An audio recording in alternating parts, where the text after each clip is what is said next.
घड़ी के साथ बदलते भारत की शान।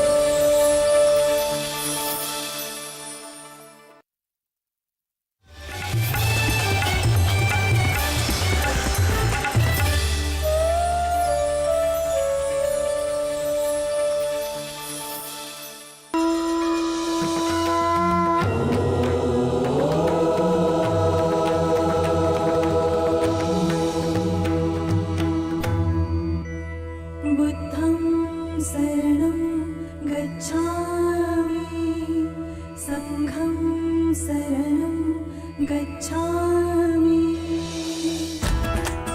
अल्लाहु अल्लाहु अल्लाहु,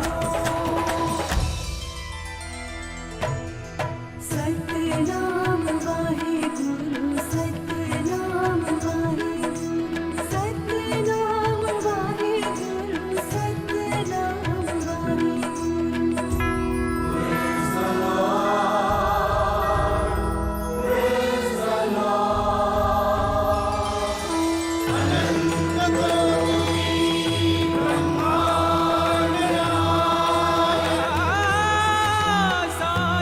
सबका मालिक एक है। ये बात सारे गांव में फैला दो। कल उसी का प्रायश्चित पूरा माना जाएगा जो अपनी और अपने 7 पुश्तों की जिंदगी हमारे ताबेदारी में लिख देगा। अर्जुन के पूछने पर भगवान श्री कृष्ण ने कहा, अब तक तुम जिन्हें भैया और भ्राताश्री कहकर आदर पूर्वक पुकारते थे, उन्हें मारने के लिए केवल उनका नाम लेकर उन्हें पुकारो। अपने बड़े भाई का नाम लेकर उनकी हत्या जैसा जघन्य पाप किया था, उसका प्रायश्चित करने के लिए अर्जुन ने अपनी चिता सजवा ली।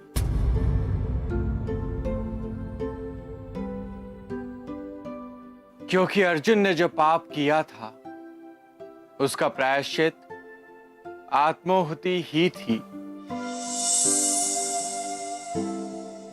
फिर तो माता कुंती और रानी द्रौपदी सब व्यतीत हुए होंगे। हाँ, पर उन्हें अपने जीवन के आधार भगवान श्री कृष्ण पर पूर्ण विश्वास था। फिर क्या हुआ देवा? जब अर्जुन जलती हुई चिता की ओर बढ़ने लगे, तब श्री कृष्ण ने कहा कि हे अर्जुन, तुम तो महावीर हो, अपना गांडीव लेकर चिता में प्रवेश करो। अर्जुन ने अपना गांडीव उठा लिया और चिता की ओर बढ़ने लगे। तभी श्री कृष्ण ने कहा कि आत्महत्या और आत्माहुति का एक उपाय भी है। वो क्या उपाय है बाबा? आत्म प्रशंसा।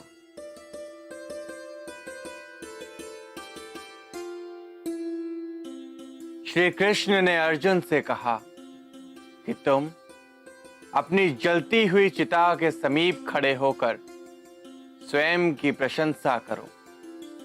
आत्म प्रशंसा आत्महत्या के ही समान है।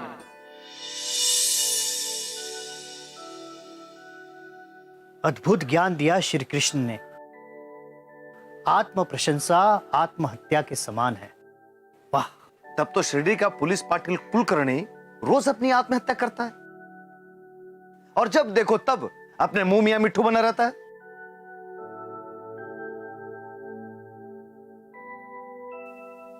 फिर क्या हुआ बाबा? अर्जुन ने अपनी चिता के समीप खड़े होकर अपने पापों का प्रायश्चित करने के लिए आत्म प्रशंसा की, जिससे उनके पापों का मोचन हुआ।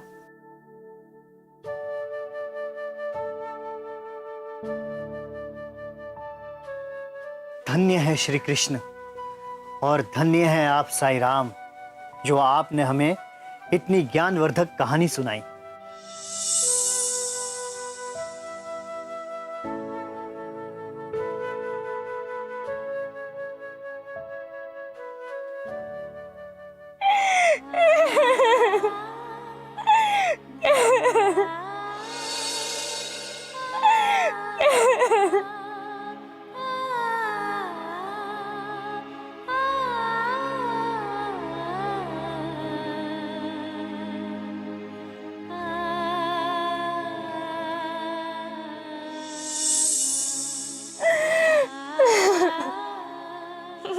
क्षमा कर दो आई, मुझसे बहुत बड़ी भूल हो गई।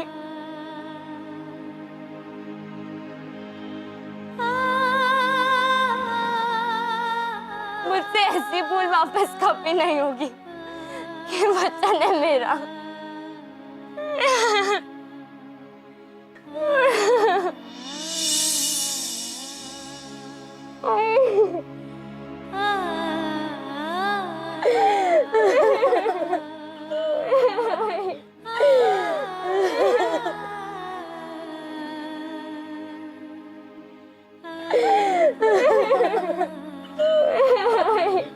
माला, तुम मुझसे क्या पूछने आई थी?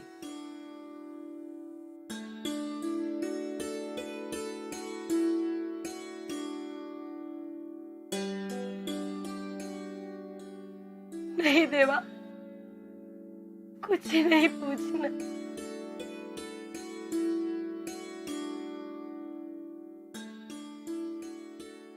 आपकी इस कहानी ने मेरे सारे प्रश्न खत्म कर दिए।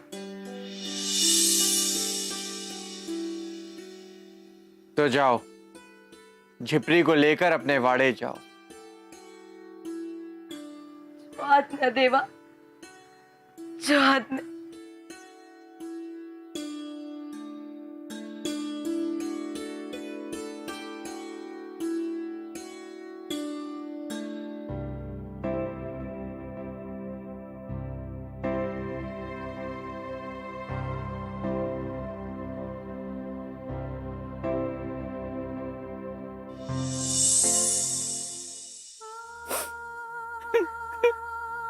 साईं बाबा, मैंने बहुत बड़ा अपराध किया है। मैंने माँ होकर भी अपने बच्चों के सुख चैन में आग लगा दी। मुझे दंड दो बाबा, मुझे दंड दो, मुझे दंड दो बाबा, बाबा मुझे दंड।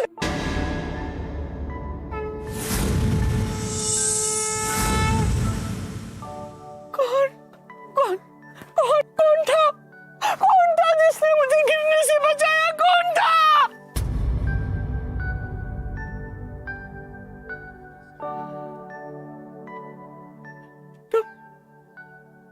तुम मेरे मेरे साईं हो ना? हाँ, तुम मेरे साईं हो ना? हाँ, तुमने मुझे गिरने से बचाया। पर क्यों? तुमने मुझे गिर क्यों नहीं जाने दिया साईं? गिर क्यों नहीं जाने दिया? साईं बाबा, मुझे गिर जाने दो, मुझे मर जाने दो, मर जाने दो बाबा। साईं बाबा, बाबा तुम बाहर बाहर मेरी रक्षा करने आते हो, तो मेरे सामने क्यों नहीं आते हो? मेरे सामने क्यों नहीं आते हो बाबा? मेरे सामने आ जाओ बाबा।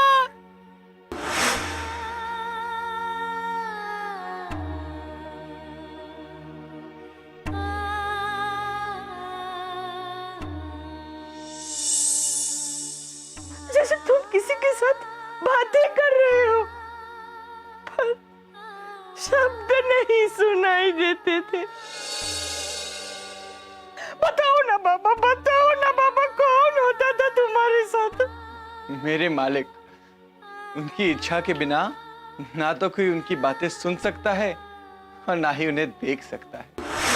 तुम भी तुम्हारे मालिक जैसे बन गए हो, जिन्हें बिना उनकी मर्जी कोई देख नहीं सकता, कोई सुन नहीं सकता।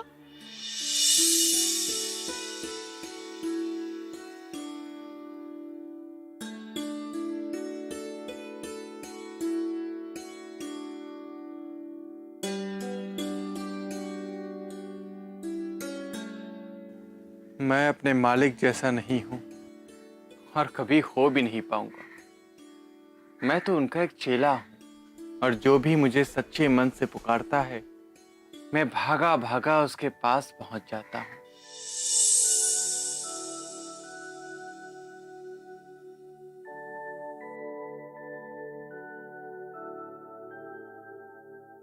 साईं, नाना की आई वाड़ा छोड़कर कहीं चली गई हैं। तो मैं क्या करूं?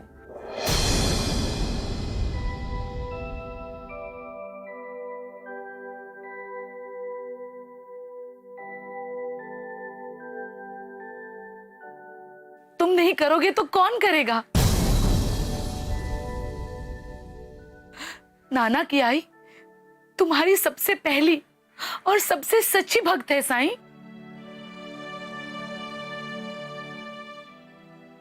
काकी के प्रति मेरे मन में पूरी हमदर्दी है बैजा माई।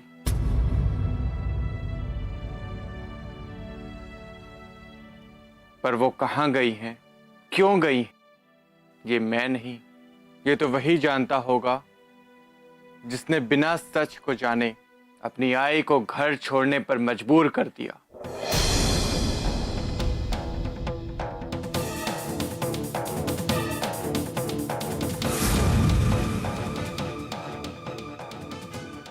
बाबा, तुम नाना की बात कर रहे हो? मैं किसी का नाम नहीं ले रहा सरफू। उस घर में 4 प्राणी रहते हैं। सखाराम तो बहुत छोटा है, वो आई को घर छोड़ने पर मजबूर नहीं कर सकता। बचे मधुमती और नाना, उन दोनों में से ही किसी ने किया होगा।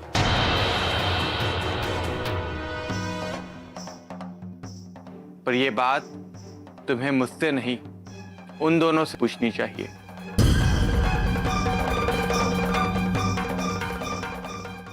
बाबा, मैं आपकी हर सवाल का जवाब देने के लिए तैयार हूँ।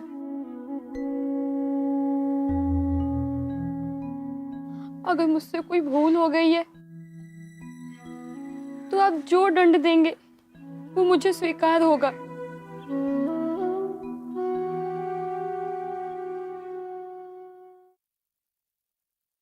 अब सब कोई जाओ यहां से और नाना की आई को खोजने के बाद ही यहां वापस आना। तुम इस तरह अपनी आंखें नहीं मूंद सकते। नाना और उसका परिवार तुम्हारा सच्चा भक्त है। तुम्हें कुछ करना होगा साईं। राम जी भला करेंगे।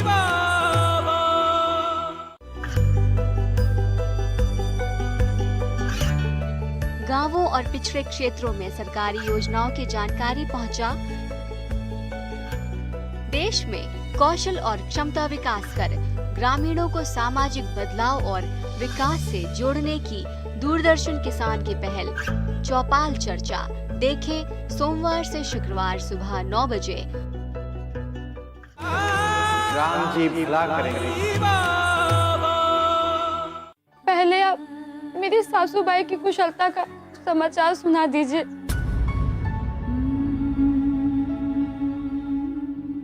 उनकी कुशलता का मेरे पास अब तक कोई समाचार नहीं है। बेहतर होता कि यहां आने के स्थान पर तुम लोग उन्हें जाकर ढूंढते।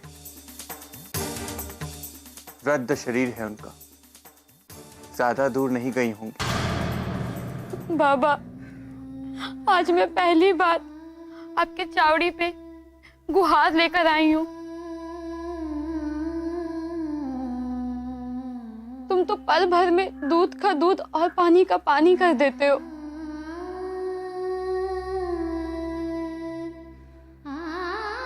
तो मेरी अर्जी पर ध्यान क्यों नहीं दे रहे? तुम्हारी अर्जी मुझे स्वीकार है मधु सकता, जब तक दोनों पक्ष अथवा उनके पक्षकार मेरे सामने उपस्थित ना हो।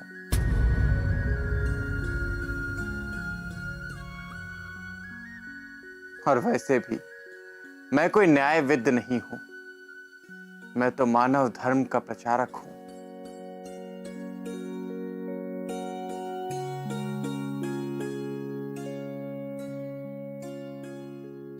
न्याय की पहली मांग है दूसरों के साथ ठीक व्यवहार, और धर्म का आग्रह है अपने साथ ठीक व्यवहार। ये दोनों अलग अलग बातें हैं, क्योंकि न्याय तुम्हें दंड का डर दिखाता है, जबकि धर्म तुम्हें डराता नहीं, तुम्हें सही राह पर ले जाने का आग्रह करता है। जब तुम अपने साथ अच्छा व्यवहार करते हो तो तुम किसी दूसरे के साथ बुरे हो ही नहीं सकते, क्योंकि तुम्हारे पास जो होगा वही तो तुम किसी और को दोगे।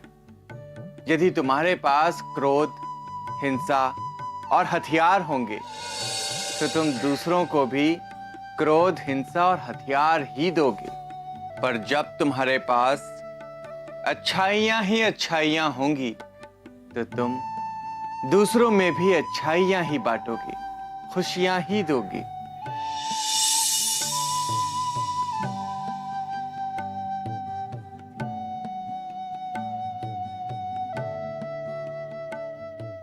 बहुत सुंदर शिक्षा दी है आपने देवा। मधु, तुम और नाना सब एक साथ रहते हो, एक दूसरे की अच्छाइयां बांटते हो, फिर न्याय का आग्रह क्यों?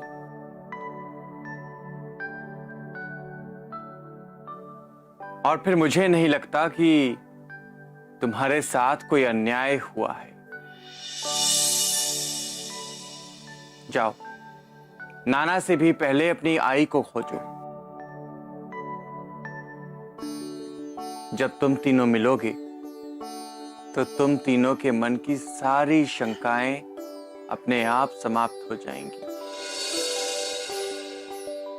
देवा, स्वामी मुझसे मिलना, बात करना तक नहीं चाहते।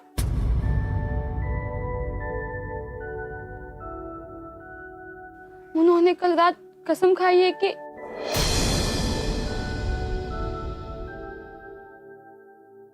जानता हूं, बताने की आवश्यकता नहीं है मधु। तुमने न्याय की गुहार लगाई है तो बस इतना ही कहूंगा कि आवश्यकता हुई तो मैं तुम तीनों के बीच अपने मानव धर्म का प्रचार करने आ जाऊंगा। अब सब कोई जाओ यहां से, और नाना की आई को खोजने के बाद ही यहां वापस आना।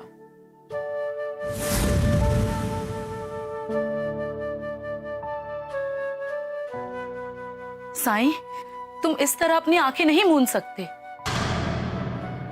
नाना और उसका परिवार तुम्हारा सच्चा भक्त है। तुम्हें कुछ करना होगा साईं।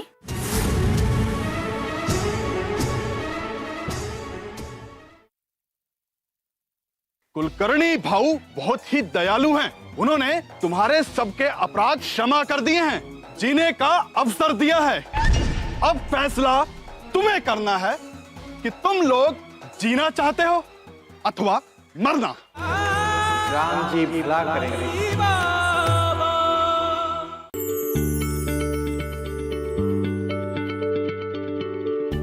क्या आप किसी बीमारी से परेशान हैं? चाहते हैं डॉक्टर की सलाह? तो हम हैं आपके साथ, बताएंगे आपको जीने की राह। समस्याएं आपकी, समाधान देश के मशहूर विशेषज्ञों के। घर बैठे बात करें देश के जाने माने डॉक्टरों से। हमारे लाइव प्रोग्राम स्वस्थ किसान में हर शनिवार शाम 6 बजे से 7 बजे तक। राम जी भला करेंगे।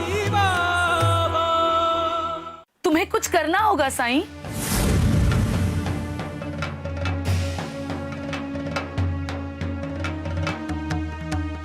मुझे जो करना है वो मैं कर रहा हूं और करता रहूंगा। तुम लोगों को जो करना है वो जाकर करो। जहां आवश्यकता होगी वहां मैं आ जाऊंगा माई।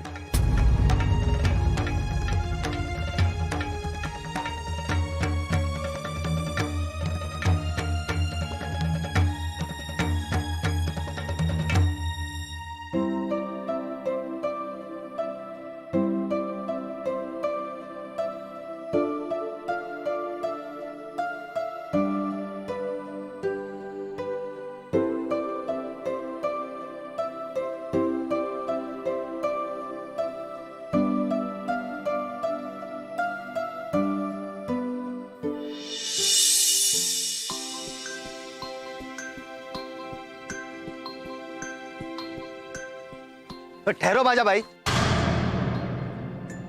मेरी बात सुनो।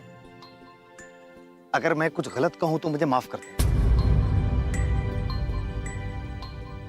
क्या बात है सरफुद्दीन? बात यह है कि मुझे ऐसा लगता है कि काकी के बारे में बाबा को सब कुछ पता है, लेकिन बाबा हमारे पूछने के बाद भी हमें बता नहीं रहे। और तुम्हें ऐसा क्यों लग रहा है सरफुद्दीन? भगत जी, आपने सुना नहीं बाबा ने क्या कहा? ऐसा क्या कह दिया मेरे साईराम ने? बाबा ने कहा मुझे जो करना है वो मैं कर रहा हूं और करता रहूंगा।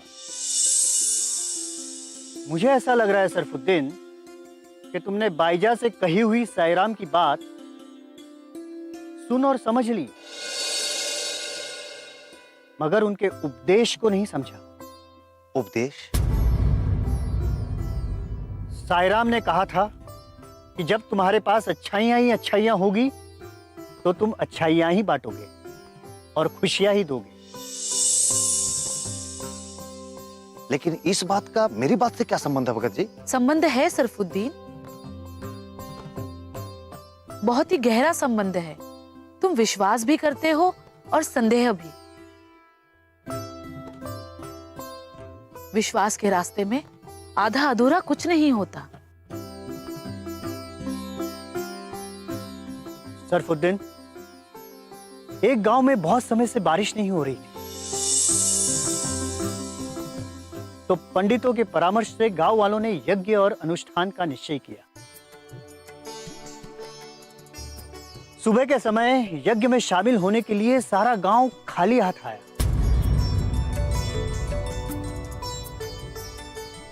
पर एक छोटा बच्चा अपने साथ छतरी लेकर आया, क्योंकि उसे पूरा विश्वास था कि यज्ञ होने पर बारिश अवश्य होगी। उस बारिश में वो भीग न जाए, इसीलिए वो छतरी लेकर आया था। विश्वास ऐसा ही होना चाहिए सरफुद्दीन। हमें भी पूरा विश्वास है कि देवा ने हमें जो रास्ता दिखाया है उसी से हमारा कल्याण होगा। बाईजा ताई, मैं जंगल की ओर जा रही हूँ।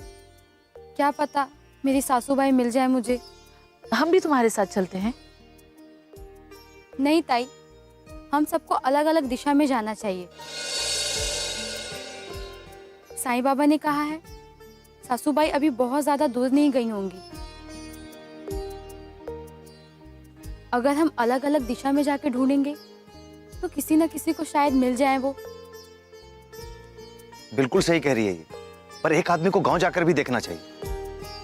हाँ, मैं गांव जाता हूँ और आप तीनों जंगल में ढूंढो। जी भगत जी। ठीक है भगत जी, तो आप लोग इस तरफ जाइए और मैं इस तरफ जाता हूँ। जी मधु, तुम यहाँ देखो।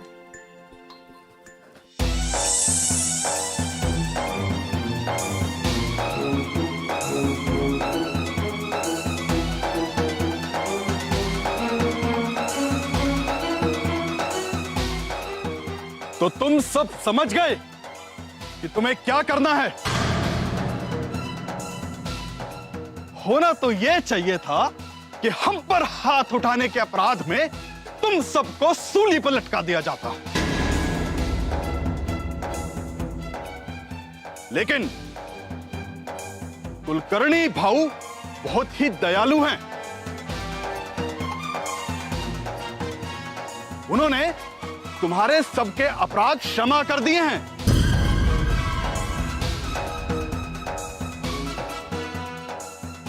और तुम्हें जीने का अवसर दिया है। अब फैसला तुम्हें करना है कि तुम लोग जीना चाहते हो अथवा मरना।